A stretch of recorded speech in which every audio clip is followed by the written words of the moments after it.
Admiral John Riley poured his third cup of coffee as the morning sun streamed through his kitchen window. His wife, Diane, sat across from him, scrolling through news on her tablet. It was a normal Tuesday morning in their San Diego home, or at least it had been until now. The communication device on Riley's belt buzzed with an urgent alert. He frowned, placing his coffee down. In his 30 years of service to the Earth Defense Fleet, he'd learned to recognize the specific buzz pattern for planetary emergencies.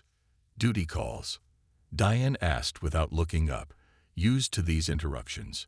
Something big, Riley replied, already connecting to fleet headquarters. The holographic display flickered to life, showing the grim face of General Carla Martinez. John, turn on your main screen. All channels. Now. Riley did as instructed. The kitchen wall screen lit up, showing the interior of the Galactic Council chamber. Tall, imposing aliens of various species sat in tiered seating around a central platform. At the center stood High Chancellor Sorvex, a 7-foot-tall being with iridescent scales and multiple eyes that seemed to stare directly through the camera. "Is this live?" Riley asked, his coffee forgotten. "Broadcasting across Earth and all colonies," Martinez confirmed. 27 languages, all channels. The High Chancellor began to speak, his translator converting his complex vocal patterns into flat, emotionless English. By unanimous vote of the Galactic Council, representing 317 spacefaring species and 8,942 inhabited worlds, we hereby declare a state of war against the planet Earth and all human settlements. Humanity has violated the natural order of galactic development by advancing too quickly, expanding too aggressively, and refusing to acknowledge proper authority. This cannot continue. Diane moved to stand beside her husband, her hand finding his shoulder. "Are they serious?" Riley nodded slowly. "Dead serious." On screen, Sorvex continued. "Humans have been given numerous warnings about their disruptive behaviors. They have ignored all counsel. They have refused to slow their technological development to acceptable rates. They have established colonies without proper approval. They have traded with embargoed species. The Council has no choice but to act decisively before the human contagion spreads further." Across Earth and its colonies, humans were receiving the same message. In the Oval Office, President Susan Miller watched with her advisors. On Mars colony, miners paused their work to gather around screens. On distant Proxima Beta, farmers and scientists alike stood in silence. The High Chancellor folded his 4 arms in a gesture of finality. "Surrender now and accept Council rule, or face extinction. You have 24 Earth hours to respond." The transmission ended. Riley's communication device immediately buzzed again with incoming orders. President Miller was calling an emergency meeting of Earth's Defense Council. "I need to go," Riley told his wife, already moving to change into his uniform. "John," Diane said, her voice surprisingly calm, "they expect us to panic, don't they?" Riley paused, meeting his wife's eyes. "Yes, they think we'll either surrender immediately or tear ourselves apart in fear." Diane smiled slightly. "They really don't understand humans at all, do they?" Across Earth, the initial shock was quickly giving way to determination. Social media networks buzzed not with panic, but with defiance, jokes, and organizing efforts. Memes featuring the High Chancellor were already trending. Captain Allison Wright of the starship Intrepid received her orders while on patrol near Jupiter. Her ship would be tasked with gathering intelligence on Council military movements. As she briefed her crew, she noticed not fear on their faces, but focus and resolve. In Washington, D.C., President Miller straightened her jacket and prepared to address Earth. Her speechwriters had hastily prepared remarks, but she pushed their drafts aside. She knew what needed to be said. "My fellow citizens of Earth and her colonies," she began, looking directly into the camera. "An hour ago, we received a declaration of war from the Galactic Council. They believe this will bring us to our knees." She paused, a slight smile crossing her face. "They clearly have much to learn about humanity, We did not ask for this war, but we will show the galaxy exactly what humans are capable of when challenged. Stay calm, stay united, and know that while today marks the first time Earth faces a united alien threat, it also marks the beginning of the Council's biggest mistake. Across the stars, humanity didn't cower. They prepared. The first attack came 3 days later. Proxima Beta, Earth's most distant colony, spotted the Council warships entering their system. Governor Frank Carter received the alert while inspecting the colony's new hydroponic farms. "How many ships?" he asked the young officer who brought the news. 17, sir. All bigger than anything we have." Carter nodded calmly. "Call Laura Bennett. Tell her it's time to activate the militia." Across the small colony of 50,000 souls, alerts sounded. Not the wailing panic sirens of old Earth wars, but a steadied, determined pulse. The colonists had drilled for this possibility since the first tensions with the Council began 2 years ago. Laura Bennett, who in civilian life ran the colony's engineering department, now stood in the militia command center. Screens showed the approaching Council fleet, sleek, crystalline ships that glowed with strange energies. "They're expecting us to run or surrender," she told her team. "Let's disappoint them." In orbit above Proxima Beta, the Council commander Zektal watched the small human colony with all 4 of his eyes. His mandibles clicked in satisfaction. "Pathetic," he told his bridge crew. "Their largest defense vessel is smaller than our scout ships. This will be a simple demonstration of Council power." His second-in-command approached cautiously. "The humans are not evacuating or showing signs of surrender preparation." Zektal dismissed this with a wave of his upper limb. "They are in shock. Begin the attack pattern. Target their orbital platforms first." The Council warships advanced in perfect formation, energy weapons charging. The few human defense ships moved to meet them, seemingly accepting their doom. Then something unexpected happened. The human ships split apart, moving in chaotic patterns that made no sense to Council tactical computers. On the colony surface, strange energy readings began to appear. "What are they doing?" Zektal demanded as his targeting systems struggled to lock onto the erratically moving human vessels. The Council's first volley of energy beams mostly missed. The few hits scored seemed to do minimal damage as the human ships continued their bizarre flight patterns. Then the humans returned fire. Not with energy weapons as expected, but with thousands of small projectiles that Council scanners barely detected. These primitive missiles, little more than metal slugs accelerated to tremendous speeds, tore through the Council ship's energy shields as if they weren't there.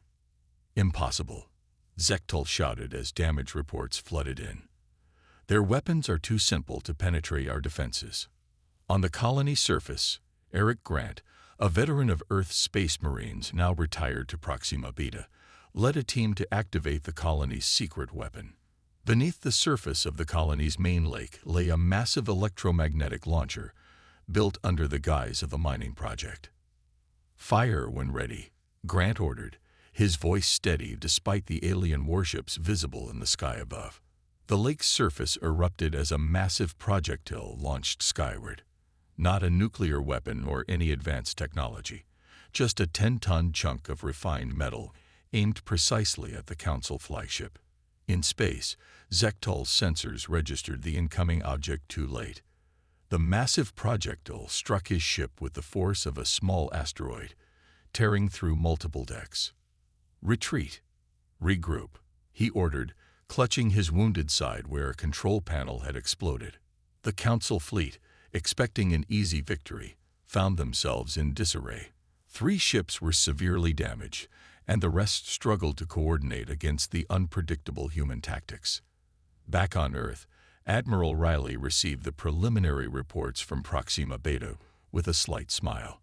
"The Council ships are retreating, sir," his aide reported with surprise.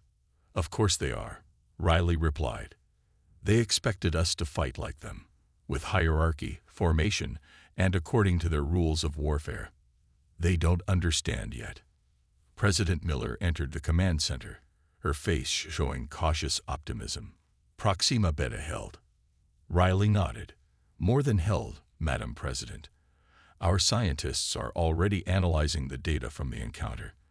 The Council's shields can't handle kinetic weapons, and their targeting systems can't predict randomized flight patterns. Miller's expression grew determined. So we found their weaknesses. Yes, Riley said. And this is just the beginning of their education about humans. Across the colony, Laura Bennett's militia began repairs while celebrating their victory. They had bloodied the nose of the mighty Galactic Council with little more than clever engineering and human unpredictability. The war had truly begun. News of Proxima Beta's victory spread across Earth and its colonies like wildfire. Within days, factories that once made cars were building spacecraft parts. Shipyards that constructed cruise liners now assembled warships. Earth was changing, but not with panic. Instead, a calm, organized determination took hold. In her lab in Houston, engineer Kate Daniels studied the data from the Council weapons used at Proxima Beta. She hadn't slept in 36 hours, but her eyes remained bright with excitement. "Look at this energy pattern," she told her team, pointing to a display showing the Council weapon signatures. "Their weapons all pulse at the same frequency. If we can build shields that vibrate at the opposite frequency," her assistant, Sam, finished her thought, "we could cancel out their weapons entirely." Kate nodded, already drawing up designs. "Exactly. And we can do it with materials we already have." While engineers like Kate reworked Earth's defenses, Admiral Riley implemented a new command structure for the human fleet. In the main war room at Fleet Headquarters, he addressed his officers. "The Council expects us to fight like them, with rigid hierarchy and centralized command," Riley explained, showing a diagram of the Council's military structure. "So we won't. Each ship captain will have full authority to make tactical decisions without waiting for orders." A young captain raised her hand. "Sir, won't that create chaos?" Riley smiled. "Exactly what we want. The Council can't predict chaos." On the diplomatic front, Dr. Alan Park led a team trying to open communication channels with individual Council species. In his office in Geneva, surrounded by screens showing alien language patterns, he identified potential allies. "The Veridan species seems most likely to break ranks," he told President Miller during a secure call. They were the last to join the Council, and historical records suggest they were pressured into membership. Miller nodded. "Make contact if possible, but be careful. We need friends out there, not more enemies." 3 months into the war, the Council's intelligence officer Zextrol submitted a troubling report to the High Chancellor. In the Grand Council chamber, he stood uncomfortably as Sorvex read his findings. "Impossible," the High Chancellor declared. "No species could adapt so quickly." "The evidence is clear," Zextrol insisted. "Human industrial output has increased by 300% since our declaration. They've already developed countermeasures to 4 of our weapon systems, and their colonies, instead of fragmenting as predicted, have formed a mutual support network." Sorvex's scales darkened with anger. "The War Ministry assured me humans would submit within weeks. They fundamentally misunderstood human psychology," Zextrol said carefully. "Humans don't panic under threat. They innovate." Back on Earth, President Miller addressed the United Nations. Representatives from all Earth nations and colonies attended, either in person or via hologram. Despite months of war, Miller looked calm and confident. "We didn't ask for this conflict," she told the Assembly. "But the Council's aggression has ironically united humanity like never before. Old rivalries have been set aside. Resource disputes forgotten. We face an enemy that expected us to crumble at the first sign of superior force." She paused, looking around the chamber. "Instead, we fought them to a standstill. Our colonies stand unbroken. Our production capacity grows daily.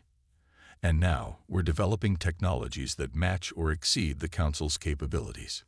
In space, Captain Allison Wright's ship, the Intrepid, shadowed a Council supply convoy.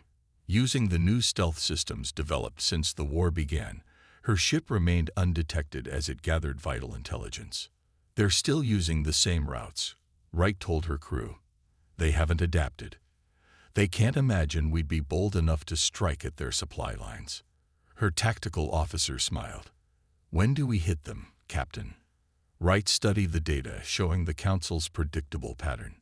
We wait for the right moment. Then we show them another human trait they haven't accounted for. What's that, Captain? Patience followed by sudden, decisive action. Across human space, the pattern repeated. Adaptation, innovation, unpredictability. The Council had expected submission from a primitive species. Instead, they had awakened a sleeping giant that grew stronger each day. 4 months into the war, cracks began to show in the Galactic Council's unity. In a private chamber away from the main council hall, representatives from 3 different species met in secret. The humans are not behaving as predicted, said the Veridan ambassador, a tall being with silvery skin. They should have collapsed by now. The Noor representative, a squat creature with multiple eyes, nodded in agreement. My trade guilds report severe disruptions. The humans are targeting our supply chains with surgical precision. Perhaps, said the third ambassador, a feathered being from the Altari worlds, we should reconsider our position in this conflict. On Earth, Trade Minister Paul Johnson received reports of these growing divisions with great interest. In his office overlooking San Francisco Bay, he briefed President Miller via secure channel. Our intelligence suggests at least 7 council species are questioning the war, Johnson explained. The Veridan, in particular, seem impressed by our resilience. Miller considered this information. Can we open a direct channel to them? My team is working on it now, Johnson replied. But we need to be careful. The Council severely punishes any member who breaks ranks. Meanwhile, in deep space, Captain Wright's Intrepid executed the first strike on Council supply lines. Her ship emerged from stealth mode alongside 2 other human vessels, directly in the path of a massive Council convoy. Target their engine systems only, Wright ordered her weapons officer. We want to disable, not destroy. The human ships fired with perfect coordination. 20 Council cargo ships suddenly found themselves dead in space, engines disabled by precisely targeted weapons fire. Begin boarding operations, Wright commanded as her crew prepared to capture valuable Council technology and supplies. On the Council homeworld, High Chancellor Sorvex faced growing opposition. In the Grand Council chamber, representatives from multiple species voiced their concerns. This war drains our resources for no gain, argued the Noor ambassador. 4 months of conflict, and we haven't captured a single human world. Sorvex's scales darkened with anger. Humans are a primitive species. Their resistance is temporary. Yet our military reports that human technology is advancing at unprecedented rates, countered the Veridan representative. They've already reverse-engineered 3 of our weapon systems. In a secure bunker beneath the Rocky Mountains, Commander Nickel Harper led a team of Earth's best hackers and intelligence officers. Their mission, to break into Council communication networks. I think we've got it, said a young programmer, looking up from his screen with excitement. Their encryption changes on a standard cycle, once we identify the pattern. Harper looked at the data now flowing across their screens. Council fleet movements, supply schedules, tactical plans, all now visible to human eyes. Package everything, she ordered. Send it to fleet headquarters immediately. With this intelligence windfall, Admiral Riley called an emergency strategy meeting. Key military leaders from Earth and all colonies attended virtually. The Council is planning a major offensive against our outer colonies, Riley explained, showing the stolen tactical plans. But now we know exactly where and when they'll strike. General Peter Cole of the Mars Defense Force studied the plans. They're still using the same tactics they started with. No adaptation. That's their weakness, Riley replied. They've been the dominant power for so long, they've forgotten how to innovate. Back on the Council homeworld, Zextral, the intelligence officer, made a disturbing discovery. Rushing to the High Chancellor's private chambers, He bypassed normal protocols. "We've been compromised," he reported urgently. "Human agents have accessed our secure networks." Horvex stared in disbelief. "Impossible. Our encryption is beyond their technology." "Apparently not," Zextroll replied grimly. "And there's more. We've detected unusual communication patterns between human diplomats and representatives from the Veridan, Noor, and Alteri worlds." "Traitors," Torvex hissed. "I'll have them removed from the Council." "That may not be wise," Zextroll cautioned. "It could accelerate the fracturing of our alliance." As the Council struggled with internal divisions, humans continued to adapt and evolve their strategies. What had begun as a simple war of submission had become a complex struggle that tested the very foundations of the galactic order. 6 months into the war, humanity was ready to do more than just defend. In a secured underground facility in Colorado, military leaders and scientists gathered around a holographic display showing all known Council positions. "Operation Thunderclap is ready," Admiral Riley announced to the assembled group. 7 simultaneous strikes on Council supply depots. If successful, will cripple their ability to sustain combat operations for months. President Miller studied the ambitious plan. "The timing must be perfect. How do we coordinate attacks across such vast distances?" Scientist William Grayson stepped forward. A slender man with tired eyes, he hadn't slept in days. "We've solved the FTL communication problem," he said, activating a small device on the table. It hummed softly. "This transmitter sends signals through a subspace dimension we discovered. Messages arrive instantly, regardless of distance." The room fell silent as the implications sank in. Council ships needed hours or days to relay messages between star systems. Instant communication would give humans an overwhelming advantage. "Is it tested?" Miller asked. Grayson nodded. "All colonies can now communicate in real time. The Council has nothing like this." Riley smiled. "Then Operation Thunderclap begins tomorrow." Across human space, ships prepared for the coordinated attack. On Harvest 7, a small agricultural colony the Council believed had no military presence, Governor Lisa Kelly oversaw final preparations. "The Council thinks we're just farmers," she told the militia leaders assembled in an underground hangar. "They'd barely stationed any ships in our sector." Behind her, 50 small attack craft waited, hidden for months in underground silos disguised as grain storage. "When Thunderclap begins," she continued, "we'll hit their regional fuel depot. Without it, their main fleet will be stranded." The next day, at precisely the same moment across 7 star systems, human forces struck. The Council, unable to coordinate a response due to communication delays, found themselves under simultaneous attack at their most vulnerable points. Captain Wright's Intrepid led the assault on the largest depot, near the Noor homeworld. "Their defenses are minimal," her tactical officer reported with surprise. "They never expected an attack this deep in their territory." Wright nodded. "Standard Council thinking. They believe their core regions are untouchable." The Intrepid's weapons disabled the depot's defensive systems without destroying the valuable supplies. Marine teams boarded to secure the facility. On Harvest 7, the defenseless farming colony launched its hidden fleet. The Council cruiser on patrol was caught completely off guard as 50 small craft swarmed it from the planet's surface. Council Commander Drelvox watched in horror as his ship's systems failed under the coordinated attack. "Where did these ships come from?" he demanded. "This is an agricultural world." His question went unanswered as the bridge lost power. On the Council homeworld, reports of the devastating attacks arrived one after another. High Chancellor Xorvex called an emergency session of the War Council. "How did they strike everywhere at once?" demanded the Alteri military representative. "It's impossible to coordinate across such distances." Zextroll, the intelligence officer, looked grim. "They must have developed technology we don't understand. Something that allows instant communication between star systems." The implications silenced the room. In 6 months, Humans had not only resisted the mighty council, but had created technology beyond what the council possessed after thousands of years of dominance.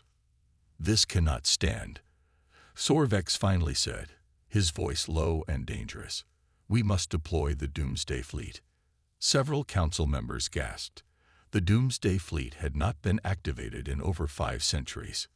"Is that necessary?" asked the Veridan representative carefully.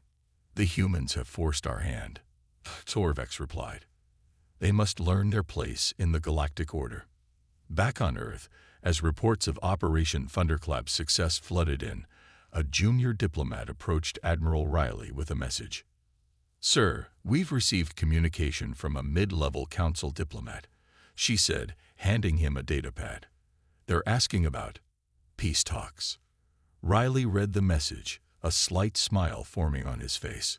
"The first crack in their armor," he murmured. "Send this to the President immediately." The turning point had arrived. Humanity had done the impossible, forcing the mighty Galactic Council to consider peace. The peace feeler from the council diplomat proved to be a false hope. 2 weeks after Operation Thunderclap, long-range sensors detected a massive fleet emerging from council space. Admiral Riley studied the images with growing concern. "The Doomsday Fleet," he said quietly to President Miller during an emergency briefing. "Ancient warships, kept in reserve for existential threats to the Council. Some of these vessels are over 1,000 years old." Miller frowned. "If they're so old, doesn't that make them vulnerable to our current technology?" "Unfortunately not," Riley replied.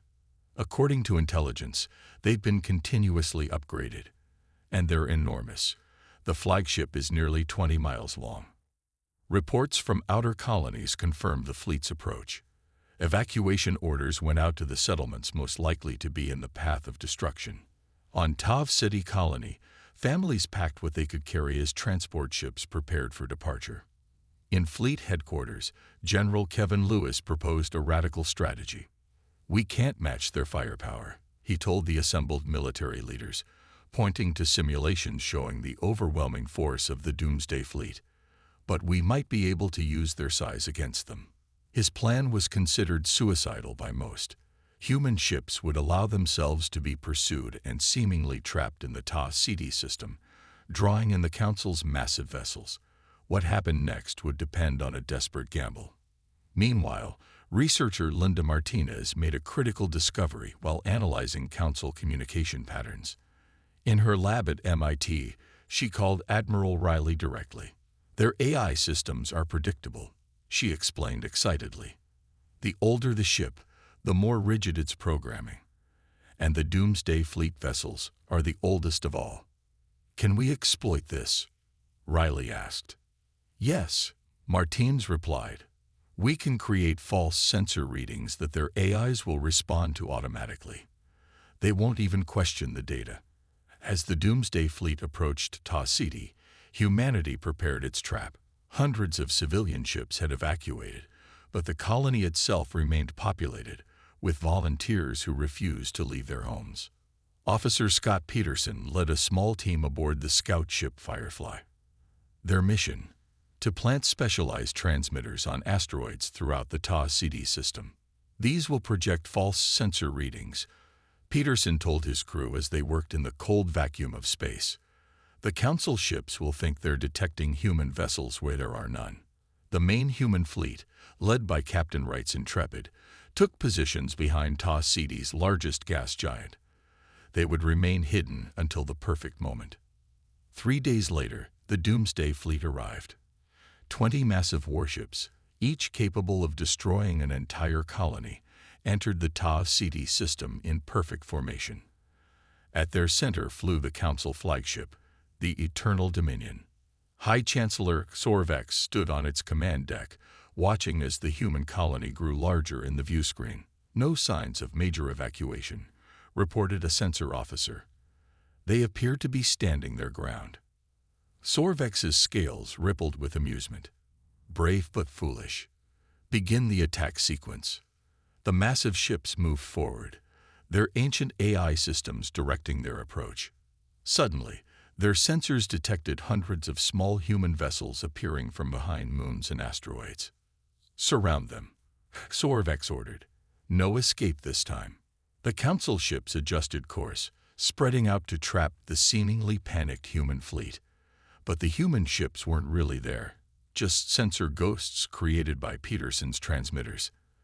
As the Council fleet scattered, pursuing phantoms, the real human ships emerged from behind the gas giant.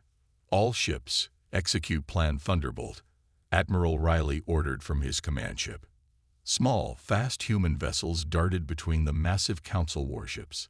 Each carried a specially designed payload, not explosives, but devices that would override the ancient AIs controlling the Council vessels.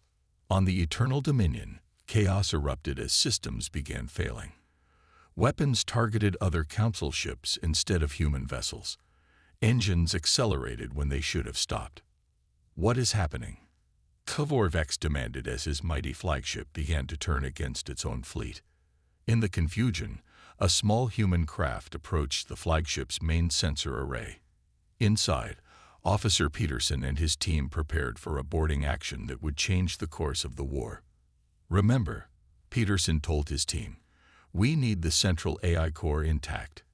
Everything else is secondary." Officer Peterson's team successfully boarded the Eternal Dominion during the chaos of battle.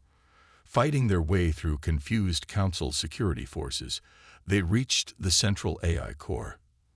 Within hours, the flagship of the mighty Doomsday Fleet was under human control. The Battle of Ta City ended with an outcome no one in the galaxy could have predicted. 3 Council ships destroyed, 7 severely damaged, and the flagship captured. The remaining vessels retreated in disarray.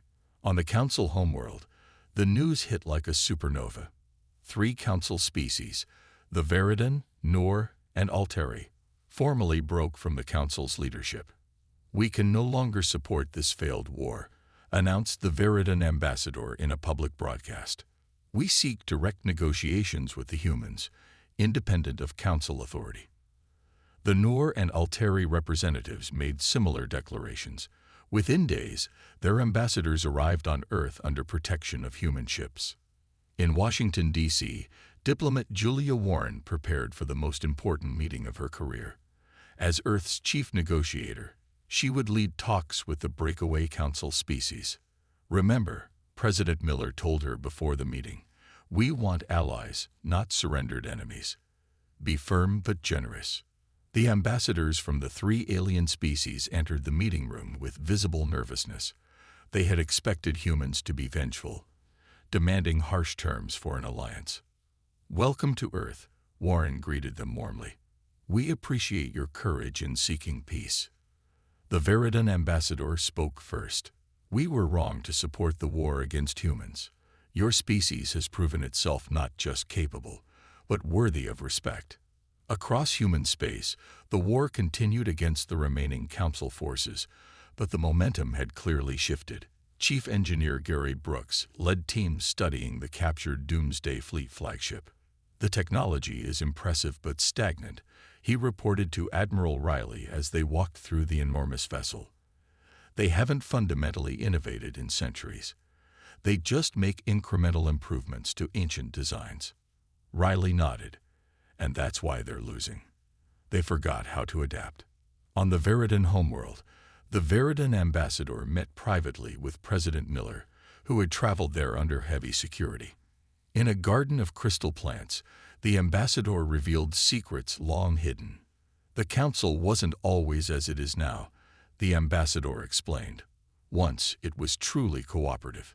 But over millennia, certain species took control, using advanced technology to dominate others." Miller listened carefully. "And that's why they feared us, because we might disrupt their control." "Exactly," the ambassador confirmed. "Your rapid advancement threatened the power structure they've maintained for thousands of years." Meanwhile, a joint human-alien task force formed to test combat compatibility. Captain Wright's Intrepid worked alongside Veridan and Noor ships in war games designed to develop integrated tactics. "Their technology complements ours in unexpected ways," Wright reported to Admiral Riley. "Their sensors have range we can't match, while our weapons systems are more versatile. Riley reviewed the data from the exercises. Then it's time for the final phase. Have all available ships, human and allied, converge at these coordinates. We're going to end this war. High Chancellor Sorvex, now leading a diminished council, received reports of the gathering fleet with growing dread. In the once Grand Council chamber, now half empty after the defections, he addressed the remaining representatives. "We cannot surrender to primitives," he insisted. "The galaxy has an order that must be maintained." An older council member spoke up. "Perhaps it is time for that order to change. These humans have accomplished in months what we thought impossible. They've united with species we've kept divided for centuries." Thorvex's scales darkened. "Then we make our final stand. Gather all remaining ships. We will meet this human-led alliance and show the galaxy the true power of the Council." As both sides prepared for a final confrontation, Admiral Riley and his alien counterparts finalized their strategy. The war that began with a dismissive declaration against humanity was about to reach its conclusion, but not in the way anyone had expected. The final battle took place in a star system at the edge of Council space. 200 Council ships faced a combined fleet of human and allied vessels.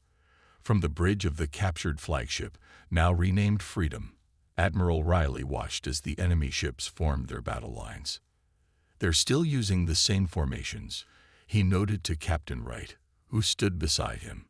"Even now, they can't adapt." The Council fleet, commanded personally by High Chancellor Sorvex, advanced with weapons charge.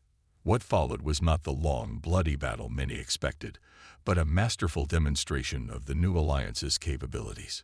Human ships darted between the rigid Council formations, disrupting their carefully planned maneuvers. Veridan vessels used their superior sensors to detect weaknesses in Council shields.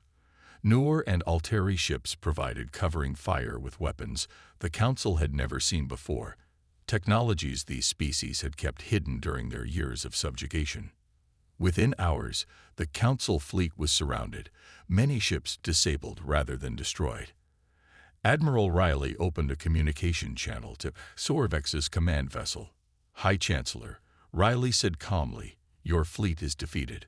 I offer terms of surrender." The terms Riley proposed shocked everyone listening.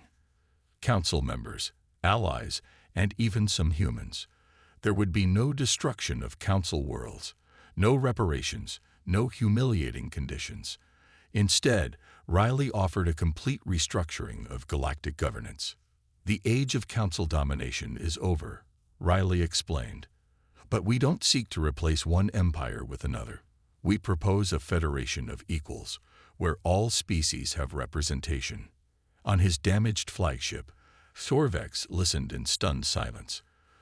For the first time in his long life, he faced an enemy who had won completely yet did not seek vengeance. "Why such mercy?" he finally asked. "You could demand anything." "Because that's not who we are," Riley replied simply. "Humans don't want to rule the galaxy. We just want to be part of it." In that moment, Sorvex began to understand what made humans different, what had allowed them to achieve the impossible. It wasn't superior technology or tactics, but a fundamental outlook on life that valued adaptation, cooperation, and growth over rigid hierarchy and tradition. 2 weeks later, representatives from all species, former council members, human colonies, and independent worlds, gathered on neutral ground, a space station orbiting an uninhabited world. President Miller addressed the historic assembly. "Today marks a new chapter for all our peoples," she said. "The war that began with a declaration against Earth ends with a declaration of unity for the galaxy." The document they signed that day created the Galactic Federation, a new form of interstellar government based on cooperative principles rather than domination. Each species would maintain its sovereignty while participating in shared governance. High Chancellor Sorvex, now simply Representative Sorvex, approached President Miller after the ceremony. "I misjudged your species," he admitted. "We saw your adaptability as a threat. Now I see it as our salvation." Miller smiled. We all have strengths to contribute. That's the point of this federation. Captain Wright's Intrepid became the flagship of a new joint peacekeeping force. With crews composed of multiple species, these ships would patrol Federation space, protect trade routes, and respond to emergencies. As the newly formed Federation began its work, Admiral Riley returned to Earth. 1 year after receiving the Council's declaration of war, he sat in his kitchen with his wife Diane, drinking coffee just as he had that fateful morning. "Did you ever imagine it would end like this?" Diane asked, looking up from her tablet displaying news of the Federation's formation. Riley smiled. "Not exactly. But I knew they'd underestimated us. Humans don't give up. We don't panic. We adapt, we overcome, and sometimes we change the rules entirely." Outside their window, the morning sun rose on an Earth that was no longer alone in the universe, but part of something greater. A galactic community that humans had helped reshape through resilience, innovation, and an unexpected capacity for both fighting and forgiveness. The galaxy would never be the same, and that was a good thing.